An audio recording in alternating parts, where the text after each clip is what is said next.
नमस्कार दोस्तों, देश की तमाम बड़ी संस्थाओं में एक्सपेरिमेंट कर चुकी मोदी सरकार की नजर अब देश की सेना पर पड़ी है। एक नई स्कीम निकाली गई है जिसे अग्निपथ योजना का नाम दिया गया है। इस योजना में शॉर्ट टर्म बेसिस पर सैनिकों की भर्ती होगी। इसे आप 4 साल की सेना में इंटर्नशिप भी कह सकते हैं। अग्निपथ योजना के विरोध में बिहार, यूपी, उत्तराखंड के युवा जो परमानेंट सैनिक बनने का सपना देख रहे थे, सड़कों पर आ गए हैं। उन्होंने जगह जगह आगजनी और पूरे शहर को अग्निपथ बना दिया है। आइए समझते हैं भविष्य के अग्निवीर क्यों बना रहे हैं शहरों को अभी से अग्निपथ।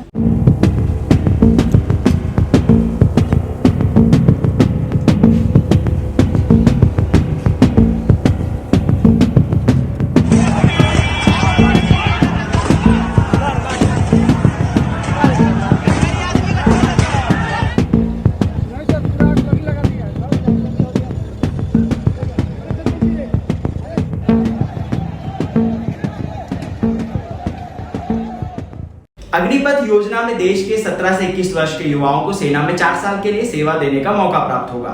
4 साल बाद इनमें से 75% सैनिकों को बाहर का रास्ता दिखा दिया जाएगा और एक परीक्षा के जरिए 25% अग्निवीरों को सेना में आगे काम जारी रखने का मौका मिलेगा। 4 साल बाद अग्निवीरों को करीब 12 लाख रुपए की रकम मिलेगी, जिससे वो आगे पढ़ सकते हैं या कोई भी काम धंधा ढूंढ सकते हैं।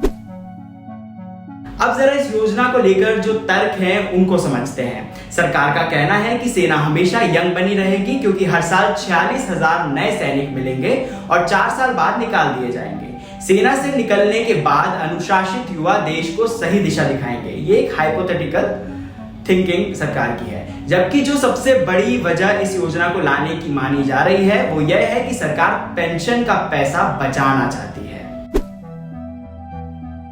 इस योजना को लेकर जो सबसे बड़ी चिंताएं हैं, जरा उस पर नजर डालते हैं। युवाओं का कहना है कि 4 साल बाद वो बेरोजगार हो जाएंगे और फिर से उन्हें नया रोजगार तलाशने की जद्दोजहद करनी पड़ेगी। जिस उम्र में व्यक्ति भारत में विवाह कर घर बसाने की सोचता है, उसमें अब उसे दोबारा नौकरी ढूंढनी होगी। पिछले आंकड़े बताते हैं कि 14 साल बाद सेना छोड़ने वाले सिर्फ 2% पूर्व सैनिकों को ही दूसरी नौकरी प्राप्त करने में सफलता मिली थी।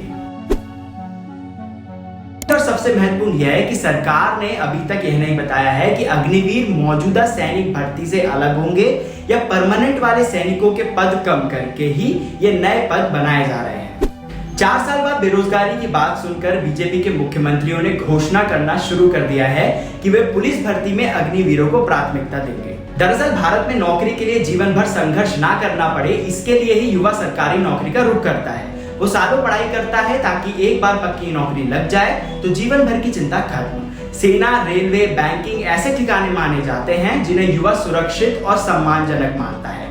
लेकिन कंगाल हो रही सरकार लगातार प्राइवेटाइजेशन की दिशा में काम कर रही है और पेंशन जैसे खर्चों से बचने के लिए नई नई तरकीबें निकाल रही है। अग्निवीर 4 साल बाद बेरोजगार हो जाएंगे, उन्हें पेंशन का लाभ नहीं मिलेगा। 25 साल की उम्र में उन्हें या तो नए सिरे से पढ़ाई करनी होगी या फिर सिफारिशें करवानी होगी कि हमें कहीं लगवा दो। साथ ही कई एक्सपर्ट्स का मानना है कि इस तरह का एक्सपेरिमेंट सेना के साथ नहीं किया जाना चाहिए, क्योंकि इससे भारतीय सेना की बुनियाद कमजोर होगी। ऐसे समय में जब देश को चीन और पाकिस्तान की तरफ से खतरा लगातार बढ़ता जा रहा है, सेना को कमजोर करना ठीक कदम नहीं है। युवाओं की मांग जायज हो सकती है, लेकिन हिंसक प्रदर्शन नहीं होना चाहिए। बिहार, यूपी के युवा आगजनी और पत्थरबाजी कर रहे हैं। भारत में पत्थरबाजों के घरों पर बुलडोजर चलाने का नया नियम बना है। देखना होगा कि क्या सरकार इन पत्थरबाजों पर भी यही कार्रवाई करेगी।